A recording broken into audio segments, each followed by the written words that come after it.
محمد معدن الجود والكرم وآله وأصحابه الكرام وابنه الكريم وبارك وسلم صلاة دائمة سرمدا أبدا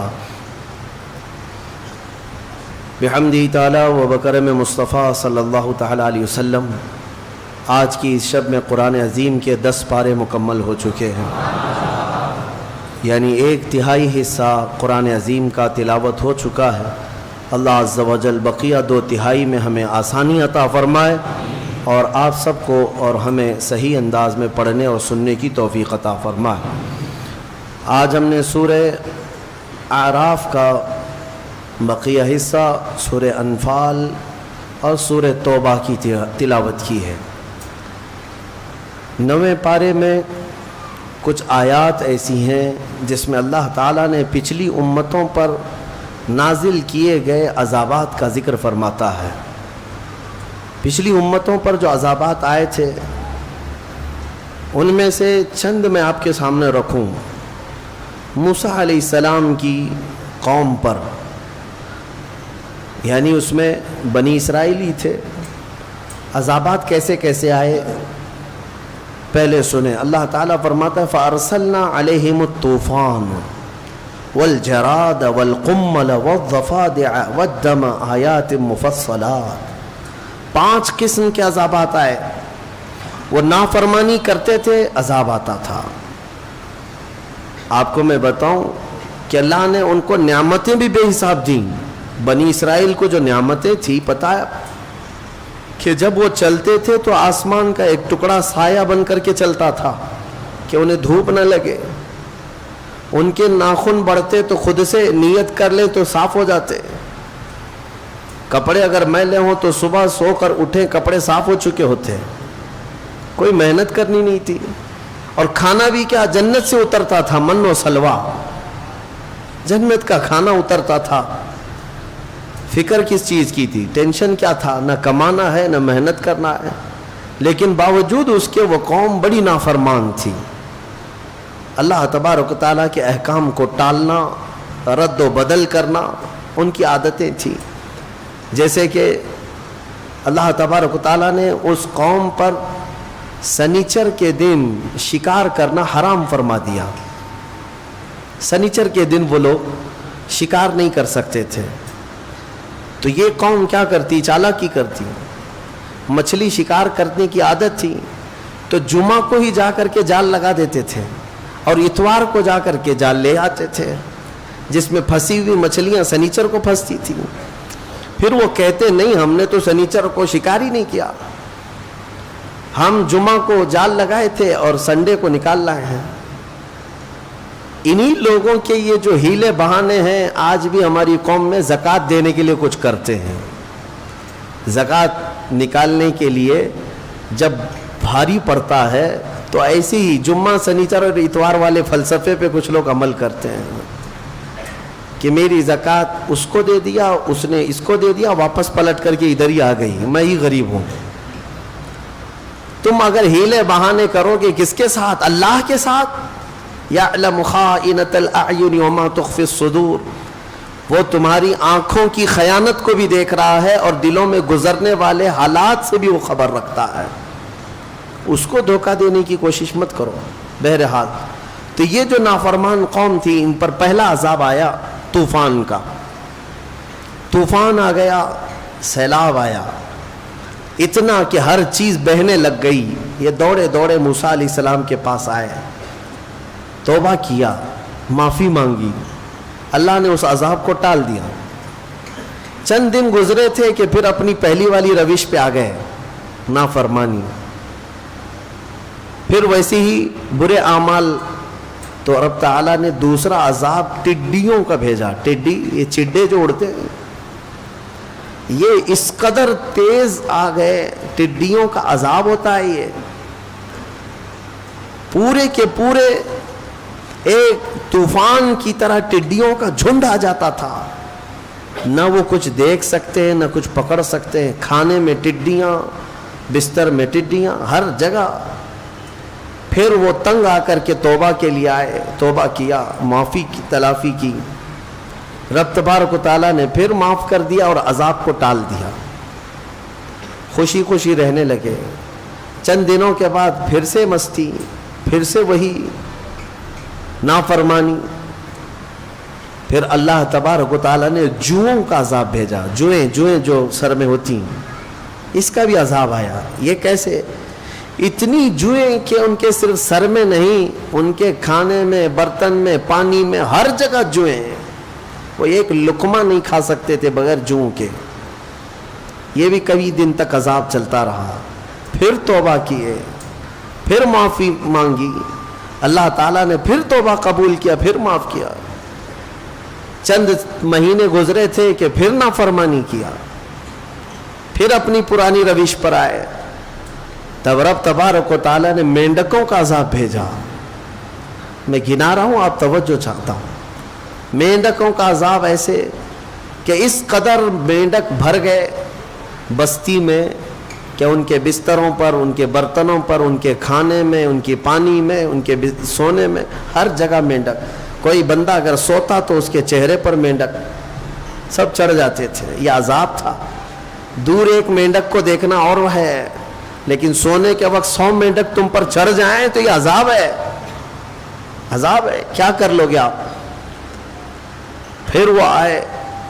یہاں تک کہ روایتوں میں بتایا گیا کہ وہ لقمہ اٹھاتے تھے کھانے کا, جب ہاتھ میں لیتے تھے وہ مینڈک بن جاتا تھا. کھانا نہیں کھا پا رہے تھے. پھر توبہ کیا, اللہ کی بارگاہ میں روئے, معافی مانگی, اللہ نے پھر معاف کیا. مینڈکوں کا عذاب اٹھا لیا گیا, ختم کیا گیا. اس کا مطلب یہ ہے کہ عذاب مولا بھیجتا ہے, لیکن جب جب بندے توبہ کرتے ہیں پھر وہ عذاب کو ٹالتا بھی ہے. وہ غفور ہے, رحیم ہے. پھر اس کے بعد چند مہینوں کے بعد پھر اپنی پرانی روش پر آئے بنی اسرائیل. وہی پرانے کام, وہی نافرمانیاں. تب رب تبارک و تعالیٰ نے خون کا عذاب بھیجا. ہر جگہ خون ہی خون تھا.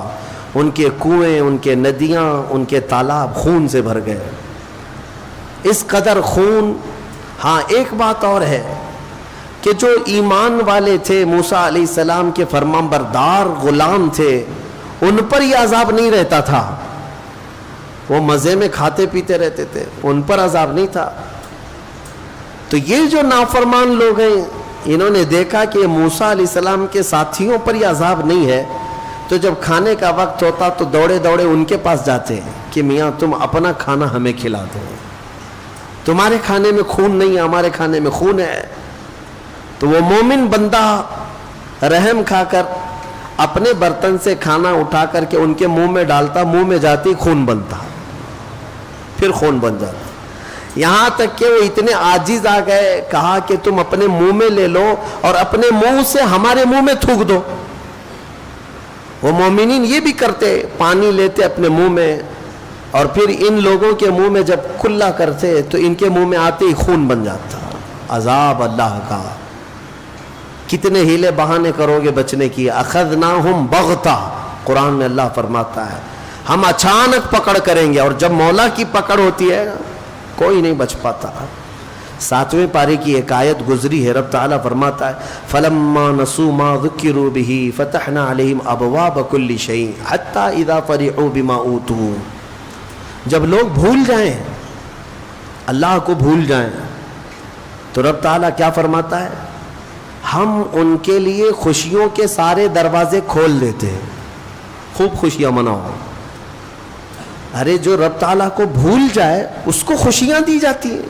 ہاں مولا فرماتا ہے خوب خوش ہو جائیں, وہ خوب خوش ہو جائیں جو کچھ انہیں دیا گیا ہے.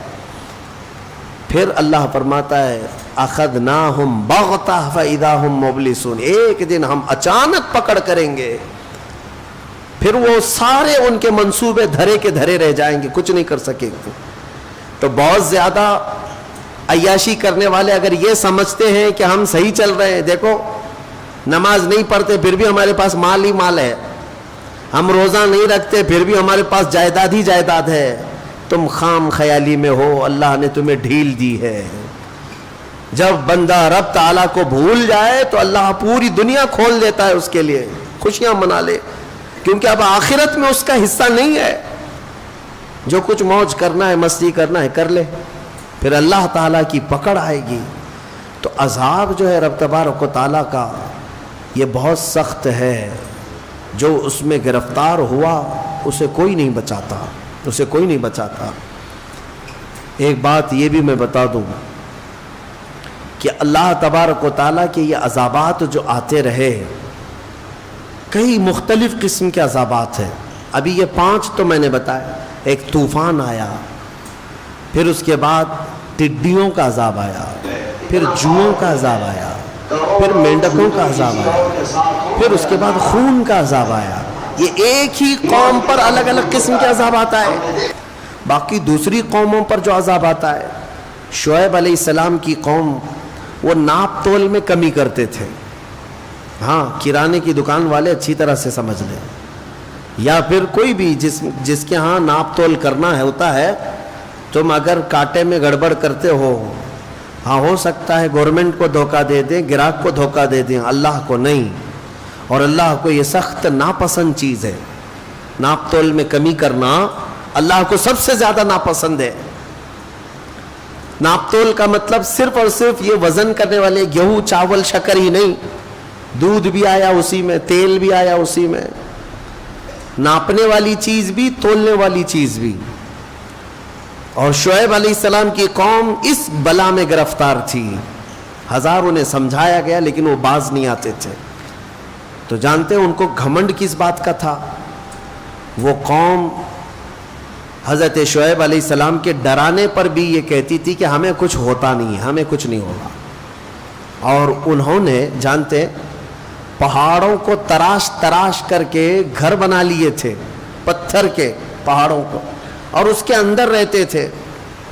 نہ بجلیاں اس پر اثر کرتی ہیں پہاڑ کے پتھروں پر، نہ طوفان کچھ کر پاتا، کچھ نہیں ہوتا. آج بھی وہ پہاڑ موجود ہیں.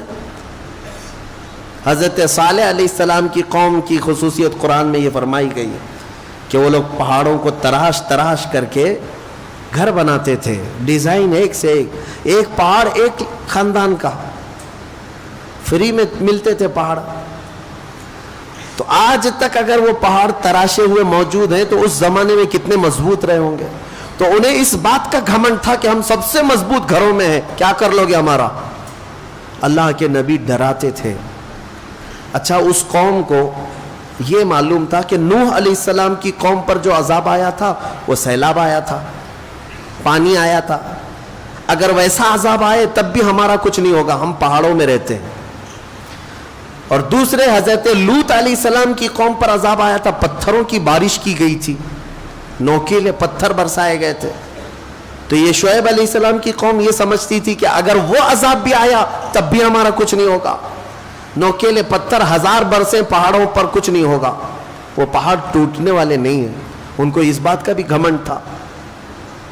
اچھا، اور ایک چیز، پچھلی قوم پر ایک عذاب اور بھی آیا تھا، ہوا کا عذاب، کہ ہوا اتنی تیز چلتی کہ چھتیں اکھاڑ لے جاتی تھی، گھر کے گھر اجڑ جاتے تھے. تو شعیب علیہ السلام کی قوم کو یہ بھی گھمنڈ تھا کہ اگر ہوا کا عذاب بھی آیا تب بھی ہمارے پہاڑ اڑا نہیں سکے گی ہوا، اتنے مضبوط ہیں. سوچو، اس قوم کو یہ غرور تھا کہ سیلاب آئے تب بھی ہم بچیں گے، پتھروں کی بارش ہو جائے تب بھی ہم بچیں گے، اور ہواؤں کا عذاب آئے تب بھی ہم بچیں گے. لیکن مولا تعالیٰ نے ان کے غرور کو توڑنے کے لیے کیا عذاب بھیجا. قرآن میں رب تعالیٰ نے فرمایا ہے، صرف اور صرف ایک فرشتے کو اللہ نے اتارا. ایک فرشتہ اترا، جبرائیل علیہ السلام آئے، اور انہوں نے صرف اور صرف زمین پر کھڑے ہو کر کے اپنی آواز بلند کی، چیخ ماری. فرشتے کی آواز، وہ چیخ ایسی تھی، آواز ایسی تھی کہ پہاڑوں میں موجود جتنے لوگ اندر تھے ان کے کانوں میں جب وہ آواز بجنے لگی تو ان کا سر پھٹ گیا اور بھیجا نکل کر کے باہر آ گیا. ہاں، آپ کیا سمجھتے ہیں یہ بم جو ہوتا ہے آج، ایٹم بم جو پھٹتا ہے تو دھماکہ ہوتا ہے، اس کے اندر طاقت کس چیز کی ہوتی ہے؟ آواز. آواز کی طاقت ہوتی ہے، بہت تیزی سے جب کوئی چیز آواز آتی ہے تو اچھی اچھی چیزیں ہل جاتی ہیں۔ اب جب وہ سید الملائکہ فرشتے نے آواز لگائی تو میاں تم جہاں کہیں بھی بیٹھے ہو پھٹنا تو تھا ہی، سب کے سب عذاب میں گرفتار ہوئے، اپنے مضبوط محلوں میں موجود تھے لیکن پورے کے پورے بھیجے پھٹے ہوئے تھے۔ تم اللہ کے عذاب سے بچ پاؤ گے؟ جب وہ پکڑ کرنے پر آئے تو پھر تم کہیں پر بھی جاؤ۔ اسی لیے ایک بات مجھے یاد آتی ہے محبوب الہی نظام الدین اولیاء رحمۃ اللہ علیہ کی۔ کیا آپ سے ایک مرید نے پوچھا کہ حضور کبھی کبھی گناہ کرنے کی اجازت تو ہونی چاہیے، کبھی کبھار گناہ کرنے کی اجازت دی جائے؟ آپ نے کہا کیوں نہیں، بالکل ہونا چاہیے۔ اب تو مرید صاحب چوڑے ہو گئے، پیر صاحب کہہ رہے ہیں ہاں ہو سکتا ہے، اجازت مل سکتی ہے۔ کہا حضور بتائیے تو صحیح کب کریں؟ کہا 2 شرطیں ہیں، جب بھی گناہ کرنا ہو 2 شرطیں ہیں میری طرف سے یاد رکھ لینا۔ کہا بتائیے جلدی۔ محبوب الہی نے فرمایا جب کبھی گناہ کرنے کا ارادہ ہوا تو اللہ کی سلطنت سے باہر جا کے کرنا، ایسی جگہ جانا جہاں اللہ کی سلطنت نہ ہو، وہاں جا کے گناہ کرو۔ ایک شرط یہ ہے۔ اس نے کہا حضور ایسی جگہ کہاں ہے؟ ایسی جگہ ہے؟ اللہ کی سلطنت سے خارج ہو کر کے جو گناہ کرنا ہے کر لو۔ کہا یہ تو ممکن نہیں ہے۔ کہا دوسری کوئی شرط؟ محبوب الہی نے کہا ہاں ایک اور شرط ہے، گناہ کرنے کی خواہش ہو تو اس وقت گناہ کرنا جب تیرا رب غافل ہو، تیرا رب سو رہا ہو۔ کہا دونوں بھی چیزیں ناممکن ہیں، نہ ایک ذرہ اس کی سلطنت سے خارج ہے اور نہ ایک لمحہ کے لیے میرا مولا غافل ہے۔ لا اللہ لا الہ الا هو الحی القیوم لا تأخذہ سنۃ ولا نوم، وہ اللہ ہے جس کو نہ اونگ آتی ہے نہ نیند آتی ہے۔ مولا تعالیٰ ایک لمحے کے لیے بھی غافل نہیں تم سے۔ تب پھر اس نے کہا کہ حضور یہ دونوں ناممکن ہے، تو محبوب الہی نے فرمایا تو پھر شرم آنی چاہیے کہ اسی کی سلطنت میں، اسی کی زمین پر، اسی کا کھا کر اسی کے سامنے گناہ کرے، اس سے بڑی بے باکی کیا ہو سکتی ہے؟ اس سے بڑی بے باکی کیا ہے؟ پھر بھی وہ مولا رحیم ہے کہ تمہارے عیبوں کو چھپاتا ہی رہتا ہے، جلدی پکڑ نہیں کرتا، فوراً عذاب نازل نہیں کرتا۔ اب آؤ میں تمہیں پچے کی بات بتانے جا رہا ہوں، ہماری تفسیر کا لب لباب ہے، یہ خلاصہ ہے۔ عذابات تو بہت آئے، عذابوں نے ہلاک کر دیا، زمین کو اٹھا کر کے پلٹ دیا گیا ہے قوم سمود پر، قوم صدوم پر زمین اٹھائی گئی تھی۔ ایک قوم ایسی جن کو اللہ نے بندر بنائے، ایک قوم ایسی جن کو اللہ نے خنزیر بنایا، چہرے بگاڑ دیے گئے، زمین کو کھول دیا گیا، پوری قوم کو دھسا دیا گیا۔ آج بھی بہت ساری جگہ کھدائی میں پرانے شہر ملتے ہیں، ہاں پرانی آبادیاں ملتی ہیں، کسی نہ کسی زمانے میں وہ دھسے ہوئے لوگ ہوں گے، شہر کے شہر نیچے زمین پر دھس گئے ہیں۔ یہ سب عذابات آئے، لیکن ہم نے آج ہی کے پارے میں ایک آیت یہ بھی تلاوت کی کہ کچھ لوگوں نے کہا رسول پاک صلی اللہ تعالی علیہ وسلم کی بارگاہ میں کہ اگر اللہ تبارک و تعالی ہے تو پھر پتھروں کی بارش ہم پر کر دی جائے، ہمیں فامطر علینا حجارۃ من السماء، آسمان سے ہمیں پتھروں کی بارش کر دی جائے۔ رب تعالیٰ نے جواب میں کیا فرمایا؟ اللہ تعالیٰ نے فرمایا وَمَا كَانَ اللَّهُ لِيُعَذِّبَهُمْ وَأَنْتَ فِيهِمْ، اب اللہ ویسا عذاب نہیں نازل کرے گا اس لیے کہ ان کے بیچ میں میرا محبوب آرام کر رہا ہے۔ وَأَنْتَ فِيهِمْ، اے رسول آپ ان کے بیچ میں ہیں، عذاب ویسا نہیں آئے گا۔ اے مسلمانوں، کیا آج گناہ ویسے نہیں ہو رہے ہیں؟ ناپ تول میں کمی کرنے والے ہر شہر میں ملیں گے، لوط علیہ السلام کی قوم کا گناہ کرنے والے ہر شہر میں ملیں گے، نوح علیہ السلام کی نافرمان قوم کے بہت ساری مثالیں ہر شہر میں ملیں گی، موسیٰ علیہ السلام کی نافرمان قوم کے کئی نافرمانیاں آج بھی ملیں گی۔ پچھلے گناہ تو ہو ہی رہے ہیں لیکن عذاب ویسے نہیں آ رہے۔ کسی کو خنزیر بنایا گیا، کسی کو بندر بنایا گیا، کیا پتھروں کا عذاب نازل ہوا؟ نہیں ہوا۔ کیوں نہیں ہوتا ہے؟ اس لیے کہ قرآن کہتا ہے ویسا عذاب اب نہیں آئے گا، اس لیے کہ اللہ کا رسول ان کے درمیان آرام فرما، محبوب کائنات ہے۔ اے مومنوں فخر کرو جتنا چاہو، اس لیے کہ اس رسول کی برکت سے اللہ نے بہت سے عذابات ہم سے دور کر دیے، بہت سے عذابات ٹال دیے۔ یہ رسول کریم صلی اللہ علیہ وسلم کی برکت صرف مومنوں کے لیے نہیں، یہاں پر موجود دنیا میں کافر، مشرک، مرتد، ملحد جتنی قومیں ہیں سب بچے ہوئے ہیں رسول پاک کی وجہ سے، سب بچے ہوئے ہیں میرے مصطفیٰ کی وجہ سے۔ نبی آخر الزمان صلی اللہ تعالی علیہ وسلم کا ہمارے درمیان ہونا یہ کتنا بڑا رحمت کا سبب ہے۔ اے میرے عزیزو، اس لیے میں کہتا ہوں کہ کم از کم تمہیں اگر اپنی ویلیو معلوم ہو جائے گا، تمہیں اپنی حیثیت معلوم ہو جائے کہ تم کون ہو، تو پھر ادھر ادھر منہ کبھی نہیں مارو گے، ادھر ادھر ہاتھ کبھی نہیں پھیلاؤ گے، اس کے نگر ڈگر دیکھو گی بھی نہیں، کیونکہ تمہاری حیثیت کیا ہے تمہیں پتہ چل جائے۔ تمہیں اندازہ بھی نہیں ہے کہ اللہ نے تمہیں کون سی قوم میں پیدا کیا۔ اے عزیز مسلمانوں، اللہ نے اس امت میں پیدا کیا تمہیں جس میں پیدا ہونے کی تمنا پچھلے نبی بھی کیا کرتے تھے، بنی اسرائیل کے انبیاء دعا کرتے تھے۔ تم کو بغیر مانگے اللہ نے اس امت میں پیدا کیا، مانگ کے آئے تھے دنیا میں، بغیر مانگے پیدا کیا ہے۔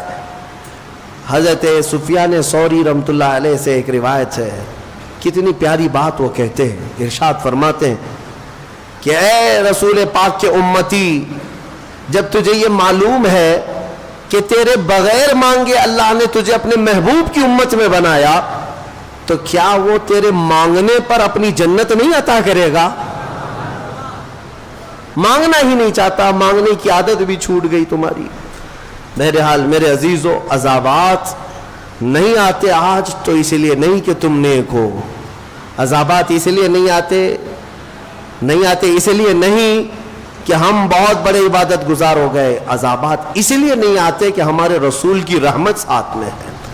اور پھر میں یہ بات کہوں گا، حضور پاک صلی اللہ تعالی علیہ وسلم کا بھی یہ احسان ہے ہمارے اوپر، حضور کا یہ احسان ہے ہمارے اوپر کہ ہمارے درمیان آرام کر رہے ہیں۔ تم کتنے خوش قسمت ہو، جب چاہو میرے مصطفیٰ کی حاضری کے لیے مدینے جا سکتے ہو۔ یہ سب کو میسر نہیں ہے، فرشتوں کو بھی میسر نہیں ہے، فرشتوں کی بھی باری لگا دی گئی ہے وہاں جانے کے لیے، ان کی عمر میں ایک ہی بار باری آتی ہے۔ تم فخر کرو، جب چاہو میرے مصطفیٰ کے دربار میں جا سکتے ہو۔ اور اگر کوئی غریب ہے جا نہیں سکتا تو جہاں سے رویا وہیں مصطفیٰ تشریف لائے، جہاں سے پکارا وہیں میرے آقا آ گئے۔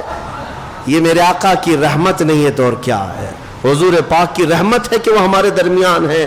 اسی لیے شاعر نے کہا تھا وہ ہر عالم کی رحمت ہے، کسی عالم میں رہ جاتے۔ وہ جنات کے لیے رحمت ہے کہ نہیں ہے؟ وہ فرشتوں کے لیے رحمت ہے۔ اللہ تعالیٰ کے 18,000 عالم، 18,000 مخلوقات کی الگ الگ دنیا، وہ رسول سب کے لیے رحمت ہے، سب کے لیے رحمت ہے۔ کسی بھی دنیا میں رہ جاتے میرے مصطفیٰ، وہ ہر عالم کی رحمت ہے، کسی عالم میں رہ جاتے یہ ان کی مہربانی ہے کہ یہ عالم پسند آیا۔ میرے آقا صلی اللہ علیہ وسلم ہمارے درمیان ہے، یہ اس سے بڑھ کر کے کیا فخر کی بات ہے۔ اسی لیے مدینے والے 1400 سال گزر گئے، 1400 سال گزر گئے، آج بھی میں نے مدینے کے بچوں کو اور بچیوں کو دیکھا ہے، چاہے وہ ماڈرن ایجوکیشن بھی لیتے کیوں نہ ہو، اسکول میں بھی کیوں نہ جاتے ہوں، لیکن جب وہ اپنے گھروں میں آتے ہیں فخر کسی بات پر کرتے ہیں تو یہی کہتے ہیں طلع البدر علینا، ہم پر اللہ کی طرف سے 14ویں کا چاند طلوع ہوا ہے۔ کئی سالوں پہلے کی ایک بات میں نے غالباً کہا تھا اپنی کسی بیان میں، ایک مولانا صاحب ہیں، وہ عالم دین ہیں بڑے، وہ مدینہ طیبہ کی حاضری میں تھے، تب وہاں پر ان کے سفر کے دوران کی بات انہوں نے ہمیں بتائی تھی کہ ایک چھوٹی سی بچی 6 سال کی بچی تھی، وہ کچھ مانگنے کے لیے آئی کہ بابا کچھ دے دو ہم کو، تو انہوں نے اٹھا کر کے دے دیا، اور بڑی پیاری بچی تھی، اس کو بلایا، کہا کہ ادھر آ بیٹا، تو ہمارے ساتھ چلے گی؟ میں تیری پرورش کروں گا، میں اپنے گھر لے جاؤں گا، اور اس کو طرح طرح کی نعمتوں کا ذکر کر کے بتایا، ہمارے ہندوستان میں ایسا ہے ویسا ہے۔ بچی خوش ہو گئی، بچی خوش ہو گئی، کہا کہ میں چلوں گی آپ کے ساتھ، میں اپنی اماں کو بتا دیتی ہوں، میں اپنی ماں کو بتا دیتی ہوں۔ یہ مذاق میں چلی ہوئی بات سیریس ہو گئی۔ اس عالم دین نے یہ سوچا کہ بچی راضی ہے، اس کی ماں سے بات کرے، شاید ہو سکتا ہے یہ بچی مجھے مل جائے۔ ان کے گھر شاید اولاد نہیں تھی یا جو بھی ہے۔ اس کی ماں غریب تھی۔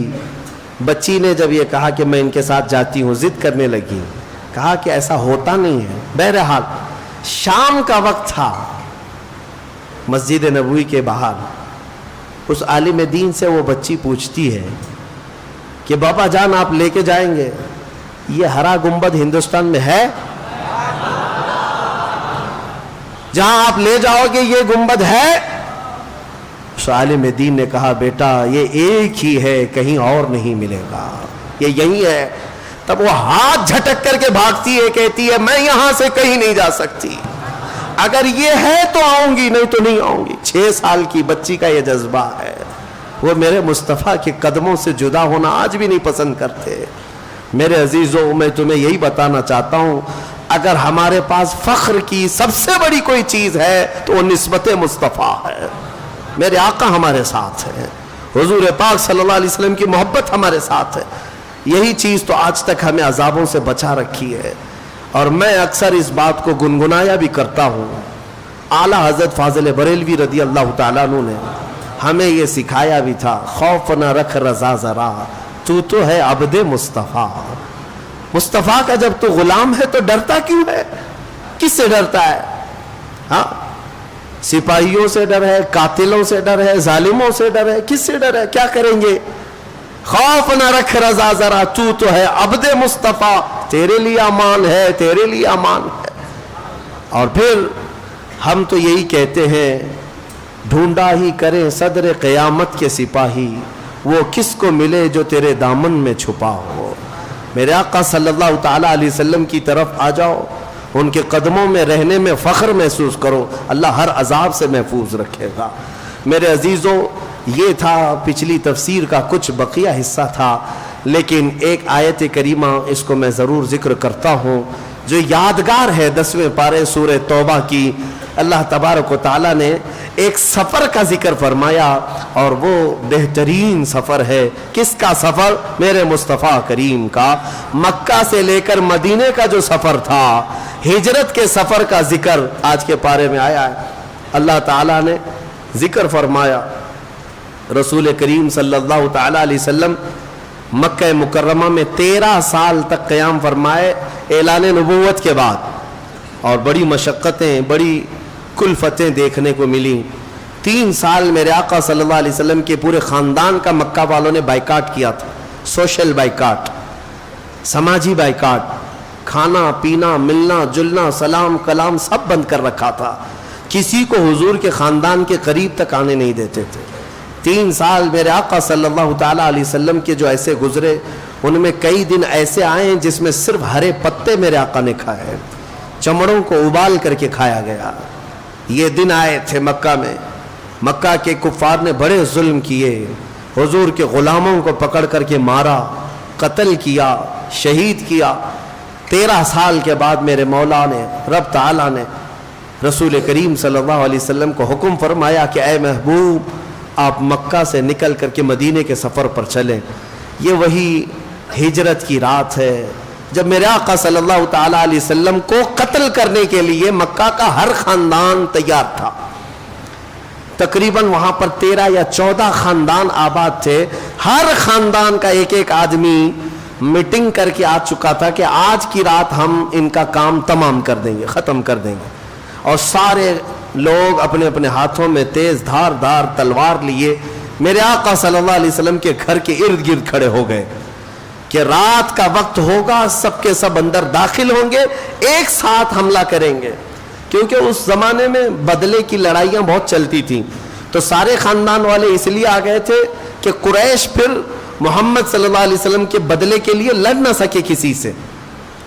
سب خاندان ہیں تو کس سے لڑیں گے قریش، اس لیے سارے لوگ مل کر کے قتل کرنا چاہتے تھے.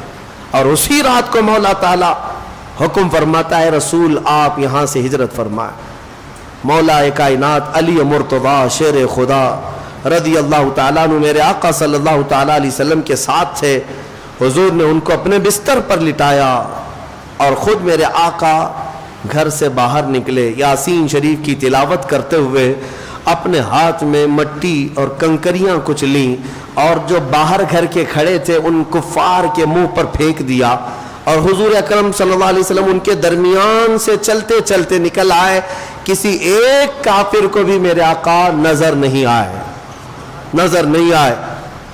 جان ہے، اعلیٰ حضرت فرماتے ہیں کہ جان ہے، جان کیا نظر آئے، کیوں عدو گرد غار پھرتے ہیں. حضور پاک صلی اللہ علیہ وسلم جان کائنات ہیں.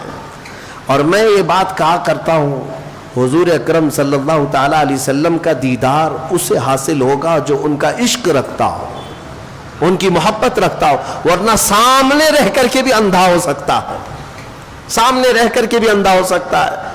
مولا نے آنکھیں اندھی کر دی ان کفار کی، ان کے بیچ سے نکل کر کے آئے. اور جب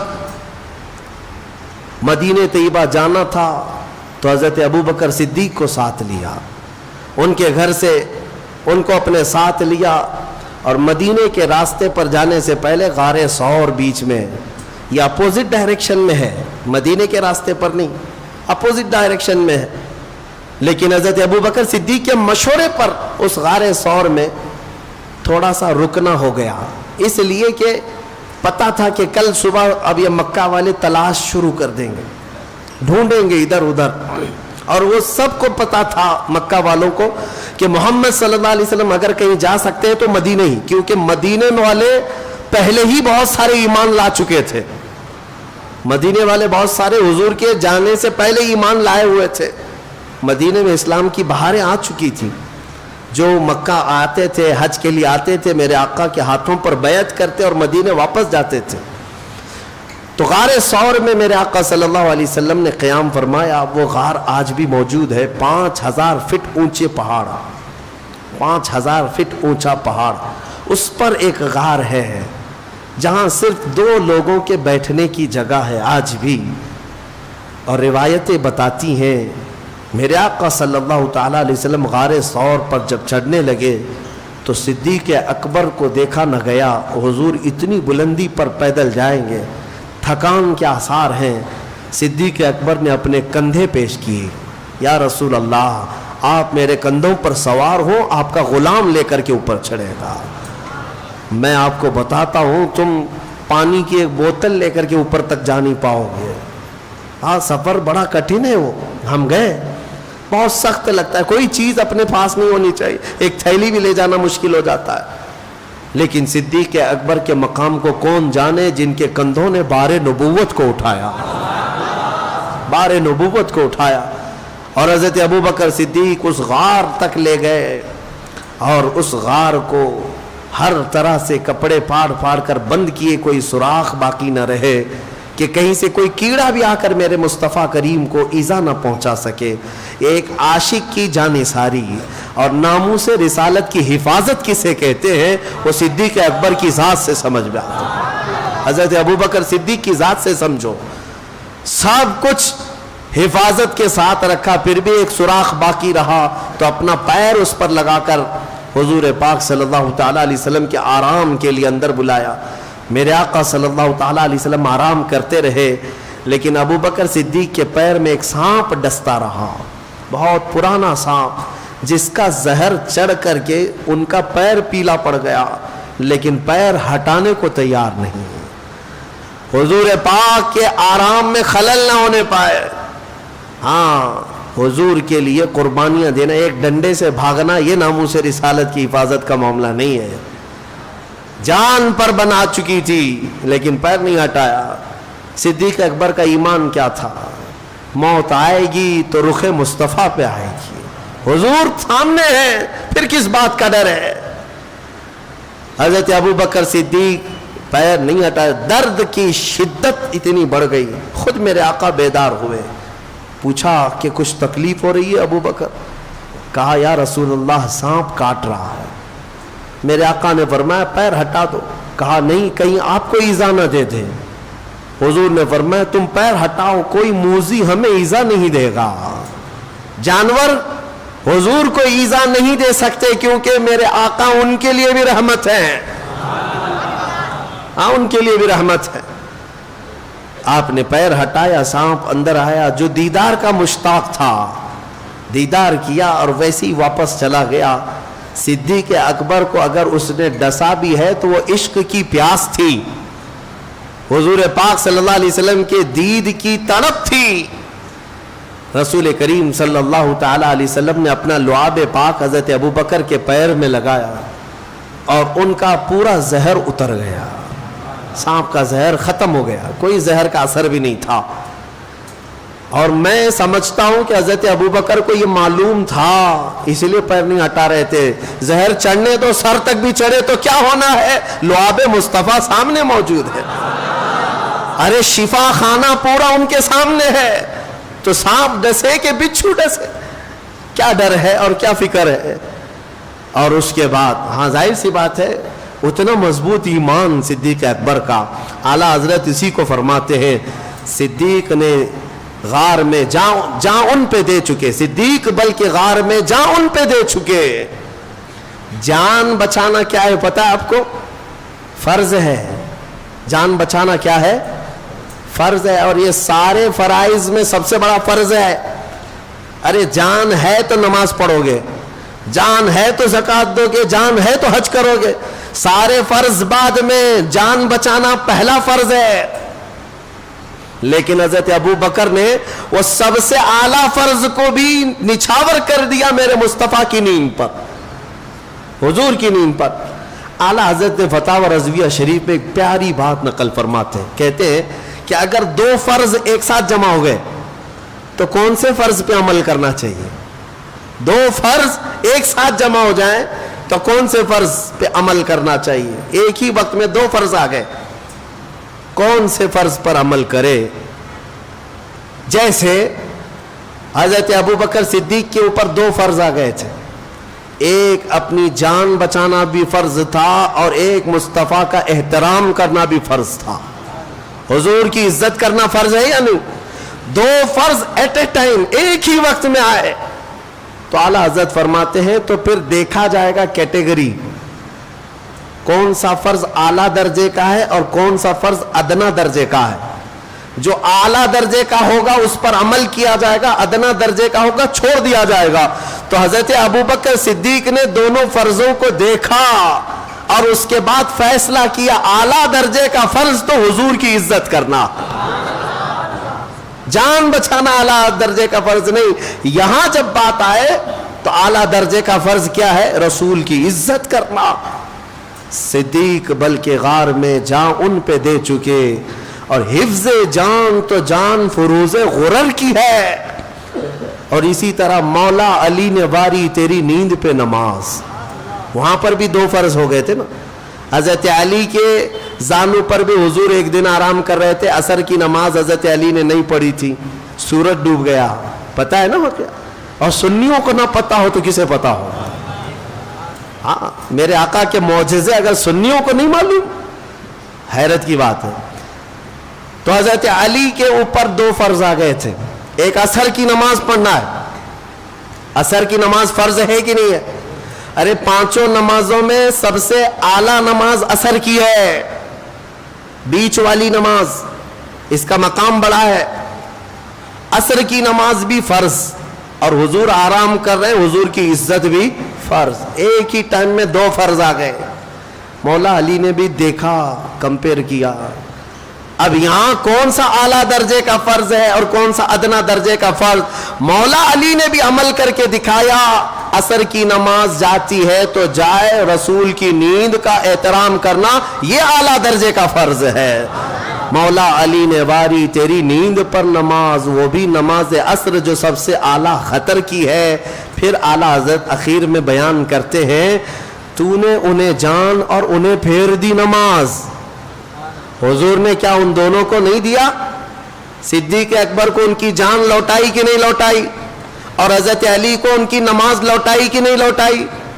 حضور نے کسی کا کچھ باقی نہیں رکھا.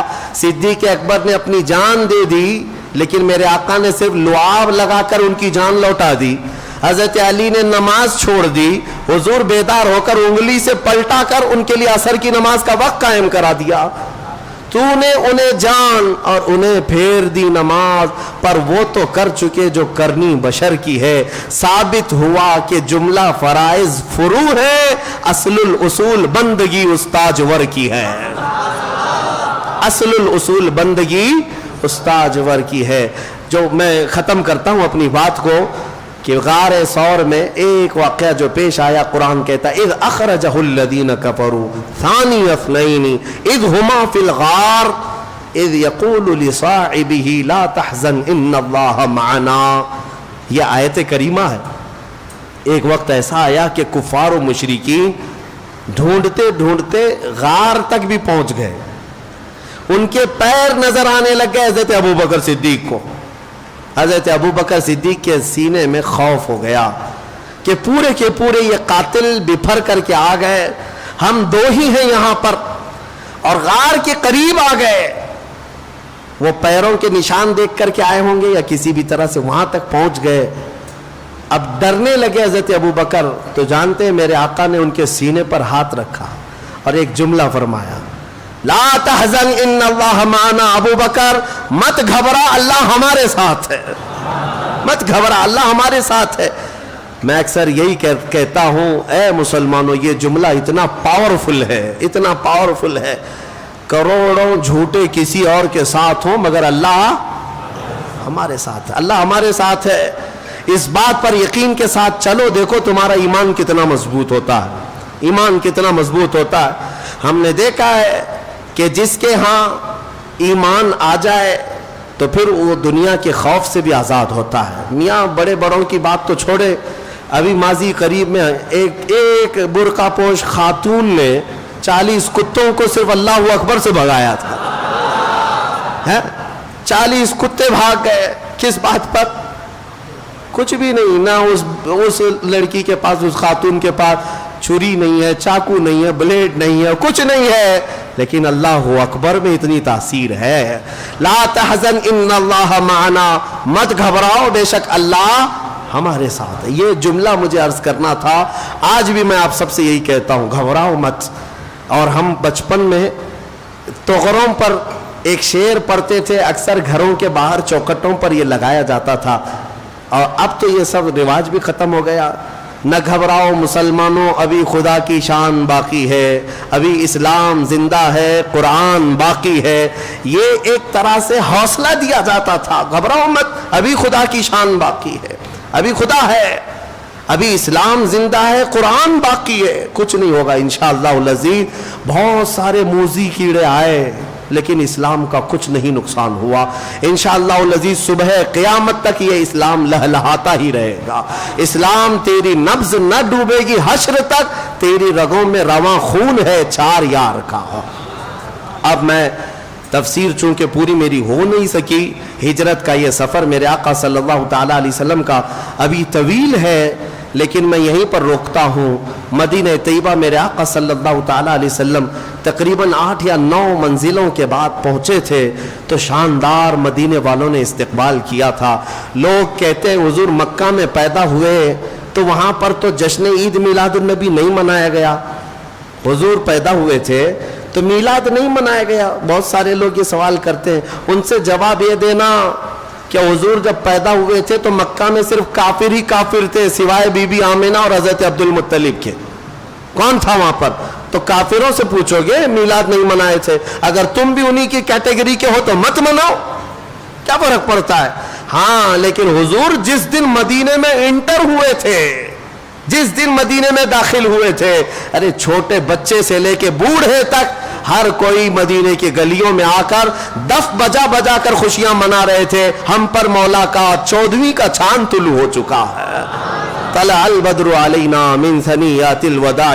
الحمدللہ اسی بات پر فیصلہ ہو جائے گا کہ اگر حضور کے آنے پر تم مکہ کے کافروں کی اقتدا کرتے ہو تو تمہیں مبارک, الحمدللہ ہم مدینے کی ان بچیوں کی اقتدا کرتے ہیں جنہوں نے میرے آقا کا استقبال کیا تھا. اللہ تبارک و تعالی ہمیں انہی عاشقوں کی جماعت میں زندہ رکھے اور انہی میں ہمارا خاتمہ فرمائے. آج ایک تاریخی دن ہے. آج پورے کرناٹک کی آبرو حضور سیدی آقائی سیدنا ہاشم پیر دستگیر رضی اللہ تعالی عنہ کا عرس مبارک. بیجاپور کے قطب بلکہ دکن کے ایک بڑے قطب ہیں سیدنا ہاشم پیر دستگیر رضی اللہ تعالیٰ عنہ. وہ اپنے زمانے میں ہی مشہور تھے مرید نواز نام سے. بلکہ جیسے سرکار غریب نواز کا لنگر ہوتا تھا, حضرت سیدنا ہاشم پیر بھی بڑے سخی, بہت ہی سخی اولیاء کاملین میں شمار ہوتے ہیں. میں نے ان کی تاریخ میں پڑھا ہے, آپ حیرت میں ڈوب جاؤ. حضرت ہاشم پیر کے آستانے پر صبح 30 من اور شام میں 30 من گوشت روزانہ بنتا تھا. من جو ہے وہ تو اب چھوٹ گیا ہے. من کتنا ہوتا ہے؟ 1 کلو کے برابر نہیں ہے. ہاں, کافی کلو کا 1 من ہوتا ہے. 30 من صبح 30 من شام میں روزانہ غربا اور مساکین کے لیے ان کے ہاں لنگر تقسیم ہوتا تھا. ہاشم پیر دستگیر رضی اللہ تعالیٰ عنہ کی ولادت جو ہے 980 ہجری کے آس پاس کی ہے. آپ 10ویں صدی ہجری کے اولیاء کاملین میں سے ہیں اور آپ کا سلسلہ نسب حسینی سادات میں سے ہیں. آپ سید الشہداء امام علی مقام سیدنا امام حسین رضی اللہ تعالیٰ عنہ کی آل میں سے ہیں. اور مجدد وقت حضرت سیدنا شاہ وجیہ الدین علوی گجراتی رضی اللہ تعالیٰ عنہ شتاری, ان کے خاندان سے آپ کا تعلق ہے. آپ کے والد گرامی حضرت برہان الدین. میں صرف 1-2 باتیں عرض کر دیتا ہوں میں برکت کے لیے, اس لیے کہ ہماری یہ ہاشمی مسجد اسی ہاشم پیر کی نسبت سے ہے. تو ہاشمی مسجد میں تو ظاہر سی بات ہے ان کا ذکر کرنا ہم سب کے لیے لازم ہے. ویسے بھی سنیوں کے لیے کرناٹک کے بیجاپور کے اس قطب کو پڑھنا لازم ہے. حضرت سیدنا ہاشم پیر کی جب ولادت ہوئی, ولادت کے صرف 3 گھنٹے کے بعد ان کی ماں کا انتقال ہو گیا. آپ کی والدہ صرف 3 گھنٹے کے بعد انتقال کر گئی. پیدا ہوا آج بچہ سادات کے گھر کا بچہ ہے, لیکن جب دودھ پلانے کی بات آئی تو کئی عورتیں آئی, خاندان کی بھی باہر کی بھی. کسی کا دودھ آپ نے چھوا نہیں, دودھ پیتے ہی نہیں تھے. سب گھبرا گئے, کسی کا دودھ نہیں پکڑ گئے. پھر آخر ایک نابالغہ چھوٹی سی لڑکی وضو کے ساتھ جب وہ بچے کو لیتی ہے تو اس سے آپ دودھ پینا شروع فرماتے ہیں. اور اللہ تبارک و تعالیٰ کی قدرت کے اس کے سینے میں دودھ اللہ نے پیدا فرمایا, ورنہ یہ ممکن ہے؟ ایک کم عمر خاتون, یہاں تک کہ جب تک آپ کی ایام رضاعت رہی, جب تک آپ دودھ پیتے رہے اسی خاتون سے دودھ پیتے, اور بھول کر کے کبھی وہ لڑکی یا وہ خاتون کبھی وضو نہ کرتی تو سیدنا ہاشم پیر منہ تک نہیں لگاتے تھے. جب تک دودھ پیے ہیں وہ رضائی ماں جب تک وضو میں رہتی تو دودھ پیتے تھے. یہ شان تھی آپ کی سیدنا ہاشم پیر علوی رضی اللہ تعالیٰ عنہ. اور ایک بات میں عرض کر دوں, جب آپ جوانی پر آئے تو ساری تربیت آپ کے والد گرامی کی تھی حضرت برہان الدین. آپ نے ان کو سارے علوم پڑھائے اور اس کے بعد ایک وصیت کی, کہا کہ بیٹا میں نے جو کچھ بھی رکھا ہے اس پر فخر مت کرنا, بلکہ تو اولیاء کی نسبت پر فخر کرنا. اور حضرت شاہ وجیہ الدین کے پاس ان کے ہاں بھیجا کہ تیری کچھ امانتیں احمد آباد میں رکھی ہوئی ہیں, لے آ. یہ وصیت کر کے والد انتقال کر گئے. اس وقت حضرت سیدنا ہاشم پیر کے پاس بے پناہ جائیدادیں بہت کچھ تھی والد کی طرف سے جو ملی تھی. جب والد کا انتقال ہوا اور آپ کو سفر پر جانا تھا, ایک دن میں ساری جائیداد, سارا مال, سب کچھ خیرات کر دیا, سب تقسیم کر دیا. کسی چیز کے مالک نہیں رہے, سب لٹا دیا. اور تنہا سفر پر گئے. سفر پر وہ امانتیں لے کر کے آئے، جو خرقہ تھا، جو آپ کو سلسلے کے تبرکات تھے، وہ سب لے کر جب بیجاپور تشریف لائے. ایک وقت ایسا آیا کہ ایک بزرگ حضرت خانہ وہ آئے اور وہ بڑی عمر کے تھے. حضرت ہاشم پیر سے گلے ملتے اور کہتے میں آپ کے والد کا قریبی دوست ہوں، آپ کے والد کا قریبی دوست ہوں، میں آپ کو ایک راز بتا دوں. کہا فرمائیے.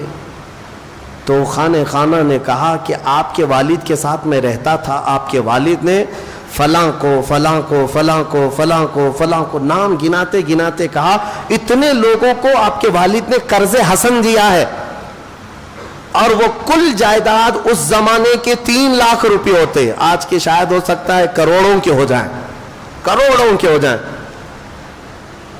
تو حضرت ہاشم پیر نے کہا اتنے لوگوں کو میرے باپ نے قرضہ دیا ہے لیکن مجھے نہیں بتایا، مجھے نہیں پتا. اور اس کے بعد حضرت خانہ نے کہا آپ قرضہ وصولی کا حکم دے دیں، سب کے طرف سے قرضہ آ جائے گا. آپ نے مسکرا کر ایک جملے میں فرمایا جو مجھے وراثت میں ملا تھا وہ میں نے تقسیم کیا، تو پھر ان لوگوں سے قرض حسن واپس لینے کا سوال ہی نہیں پیدا ہوتا. مجھے اللہ تبارک و تعالیٰ نے فقر عطا کیا، میں اسی فقر میں پوری زندگی گزاروں گا. فقر کے ساتھ پوری زندگی بتائی ہے. حضرت سیدنا ہاشم پیر دستگیر رضی اللہ تعالیٰ عنہ کی ذات پر پھر کسی اور موقع پر عرض کروں گا. وہ اللہ تبارک و تعالیٰ کے ایسے ولی جو زاہد فی دنیا تھے، دنیا میں رہ کر کے زہد کیا، ترک دنیا کیا، کبھی دنیا اپنے قریب آنے نہیں دیا، پھٹکنے نہیں دیا. اللہ تبارک و تعالیٰ ان کے قدموں کی برکت ہمیں عطا فرمائے، ان کی نسبت اللہ تعالیٰ ہم سب کو تا دیر قائم و دائم فرمائے، اور ان کے فیوز و برکات سے ہمارے پورے مجمع کو مولا تعالیٰ فیض یاب فرمائے. وآخر دعوانا ان الحمد للہ رب العالمین.